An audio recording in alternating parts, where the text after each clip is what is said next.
The stage lights were still on.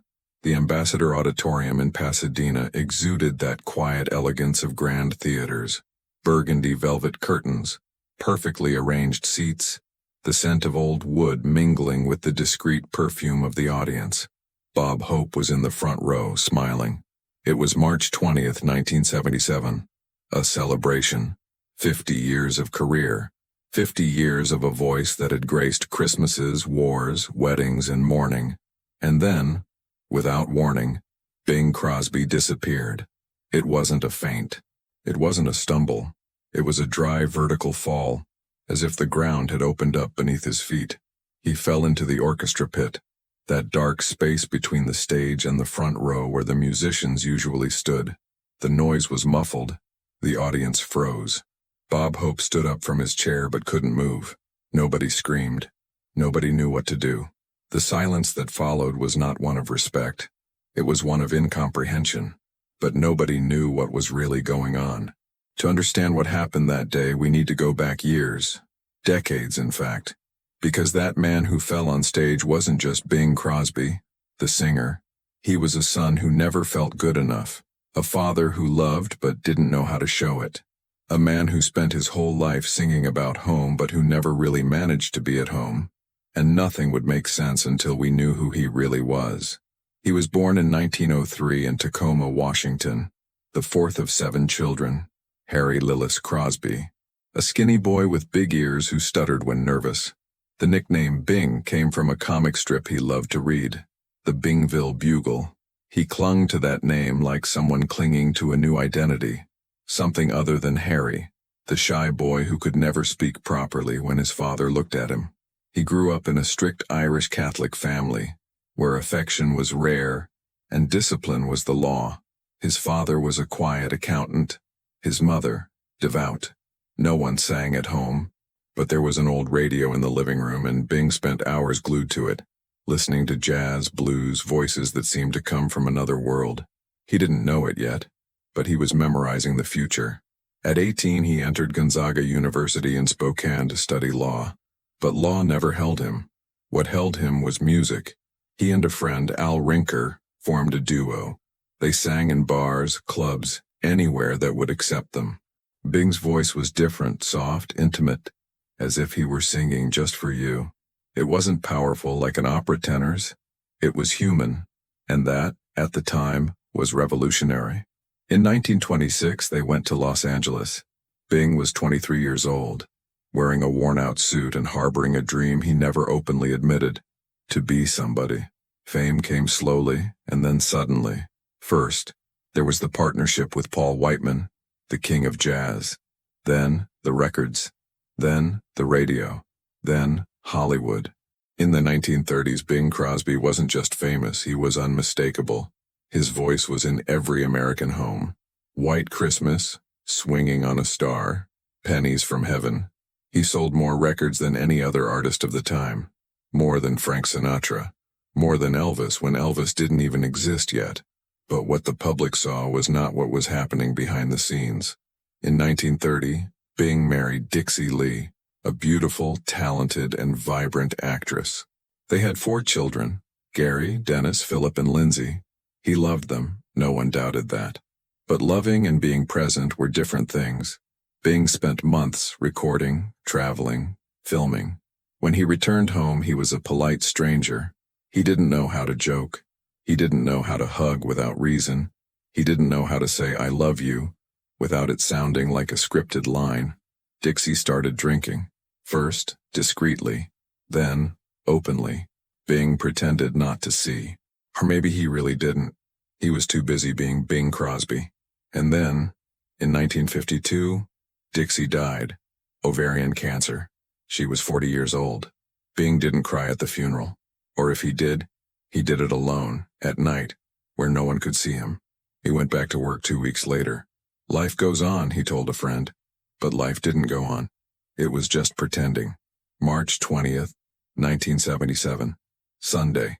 Clear morning in Los Angeles. Bing woke up early, as always. He had breakfast, toast, jam, black coffee. He looked out the window. The California light had that golden, almost unreal quality that he never tired of seeing. He was tired, yes. He was 74 years old. His spine ached. His back ached. Everything ached. But it was an important day. 50 years of his career. CBS was recording a special. Bob Hope would be there. It was a celebration. But something wasn't right. He felt it in rehearsals. A tension in the air. Or maybe it was just him.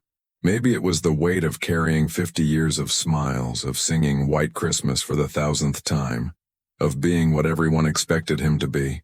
In the dressing room before going on stage, he looked in the mirror. His face was thinner, his eyes sunken. "Are you all right?" Someone from the production asked. "I've always been," he replied. And he smiled. That smile he learned to do without even realizing it. He stepped onto the stage. The lights came on. The orchestra began to play. Bing held the microphone, felt its familiar weight in his hand, and began to sing.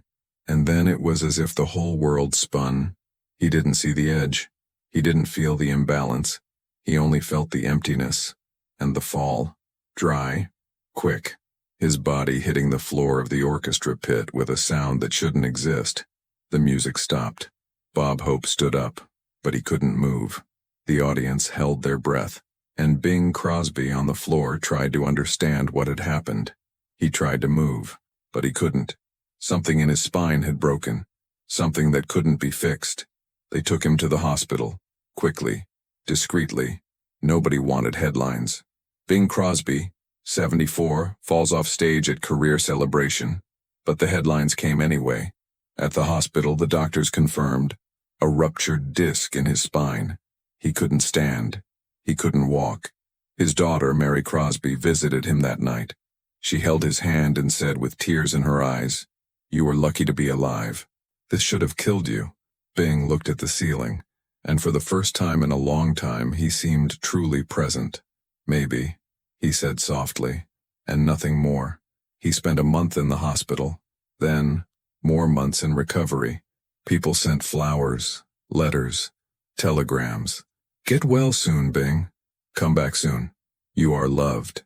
But he read the messages with a strange detachment, as if they were addressed to someone else. In August 1977, 5 months after the fall, he returned to the stage. Concord, California, a smaller theater.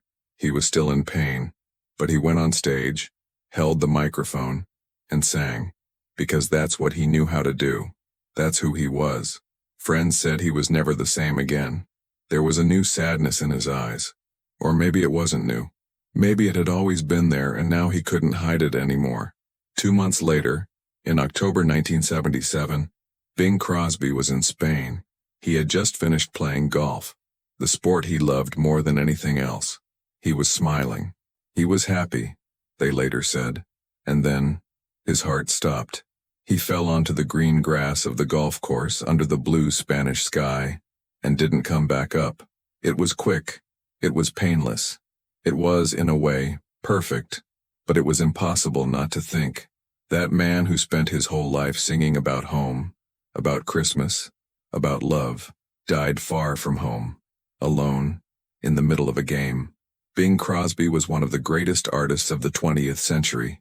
He sold over 500 million records. He starred in dozens of films.